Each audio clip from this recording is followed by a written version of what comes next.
ಸಿಬ್ಬಂದಿಗಳ ಕೊರತೆ ಇರತಕ್ಕಂಥದ್ದೇನಿದೆ, agriculture sector ಇರ್ಬೋದು, ಪಶುಸಂಗೋಪನಾ ಸೆಕ್ಟರ್ ಇರ್ಬೋದು, ಯಾವುದೇ ವಲಯದಲ್ಲೂ ಈ ಸರ್ಕಾರ ನೇಮಕಾತಿಗಳಿಗೆ ದೊಡ್ಡ ಮಟ್ಟದಲ್ಲಿ ಪ್ರಾಮುಖ್ಯತೆ ಕೊಡಲಿಲ್ಲ.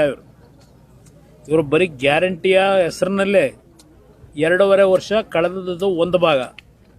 ಇನ್ನು 2.5 ವರ್ಷದಲ್ಲಿ ಕುರ್ಚಿಯ ಒಂದು ಸಮಸ್ಯೆ, ಮುಖ್ಯಮಂತ್ರಿಯ ಕುರ್ಚಿಯ ಸಮಸ್ಯೆ, ಅದಕ್ಕೆ ಹೆಚ್ಚಿನ ಸಮಯವನ್ನು ಉಪಮುಖ್ಯಮಂತ್ರಿ, ಮುಖ್ಯಮಂತ್ರಿ ಕೊಟ್ಟಿರೋದಷ್ಟೇ ಅಲ್ಲ, ಶಾಸಕರು ಸಹ ಕಾಂಗ್ರೆಸ್ನಲ್ಲಿ ಅದಕ್ಕೆ ಪ್ರಾಮುಖ್ಯತೆ ಕೊಟ್ಟೇನು ಹೋರಾಟ ಮಾಡ್ತಾ ಇದ್ದಾರೆ. ಇವತ್ತು ಯುವಕರ ಬಗ್ಗೆ ಕಿಂಚಿತ್ತು ಚಿಂತನೆ ಇಲ್ಲದೆ ನೀವು ಗಮನಿಸ್ತಾ ಇದ್ದೀರಿ. ಇವತ್ತು ಯಾವುದೋ ಟಿ ವಿಲಿ ತೋರಿಸ್ತಾ ಇದ್ರಿ, ಉತ್ತರ ಕರ್ನಾಟಕದಲ್ಲಿ ನಮ್ಮ ಯುವಕರಿಗೆ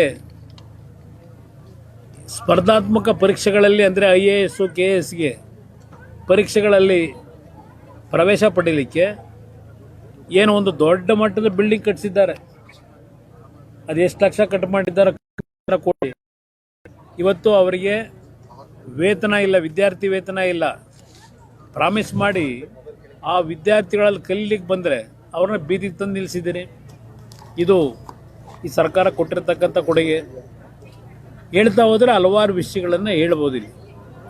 ಅದರಿಂದ ಈ ಸರ್ಕಾರ ಇವತ್ತು ಜನವಿರೋಧಿ ಸರ್ಕಾರ ಅನ್ನೋದನ್ನು ಈಗಾಗಲೇ ಮನೆ ಮನೆ ಮಾತಾಗಿದೆ. ಯಾರ ಬಗ್ಗೆ ಭಯಭಕ್ತಿ ಇಲ್ಲ.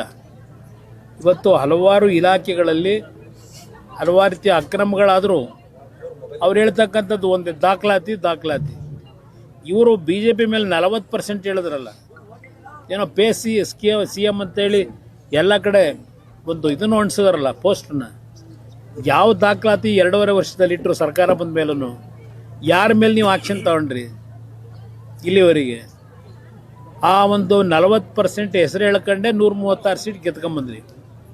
ಈಗ ನಿಮ್ಮ ಬಗ್ಗೆ ವಿರೋಧ ಪಕ್ಷಗಳು ಮಾತಾಡೋದಿರಲಿ, ಇವತ್ತು ನಿರಂತರವಾಗಿ ನಡೀತಾ ಇದೆಯಲ್ಲ, ಯಾರು ಗುತ್ತಿಗೆದಾರರ ಸಂಘದ ಅಧ್ಯಕ್ಷ ಯಾರು ಮಾತಾಡ್ತಾವ್ರಲ್ಲ, ಅವ್ರು ಹೇಳ್ತಾರೆ ಸರ್ಕಾರ ಕ್ರಮ ತಗೊಳ್ಳೋದಾದರೆ ಶಾಸಕರಾದಿಯಾಗಿ ಯಾರು ಎಷ್ಟು ಪರ್ಸೆಂಟೇಜ್ ತಗೋತಾವ್ರೆ ಅದೆಲ್ಲ ಬೇಕಾದ್ರೆ ನಿಮ್ಮ ಮುಂದೆ ಇಡ್ತೀವಿ ಅಂತಾರೆ.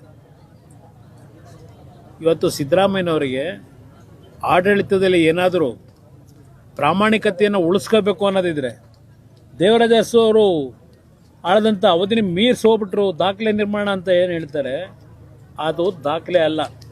ದಾಖಲೆ ಅಧಿಕಾರದಲ್ಲಿದ್ದಾಗ ಏನು ಮಾಡಿದ್ದೀರಿ, ಯಾವ ಜನರ ಸಮಸ್ಯೆಗಳಿಗೆ ಪರಿಹಾರ ಕೊಟ್ಟಿದ್ದೀರಿ, ಅದು ದಾಖಲೆಯಲ್ಲಿ ಉಳಿತಕ್ಕಂಥದ್ದು. ಎಷ್ಟು ದಿವಸ ಇದ್ದೆ ಅಂತಕ್ಕಂಥದ್ದು ಉಳಿಯೋದಿಲ್ಲ ಅನ್ನೋದನ್ನಾದರೂ ಅರ್ಥ ಮಾಡ್ಕೋಬೇಕು ಅವರು. ನೋ ಉತ್ಪ್ರೇಕ್ಷೆ, ನೋ ಊಹಾಪೋಹ. ತಾಜಾ ಸುದ್ದಿ, ನಿಖರ ಮಾಹಿತಿಗೆ ಬ್ರೌಸ್ ಮಾಡಿ vijayvani.net. QR ಕೋಡ್ ಸ್ಕ್ಯಾನ್ ಮಾಡಿ ಆಪ್ ಡೌನ್ಲೋಡ್ ಮಾಡಿಕೊಳ್ಳಿ.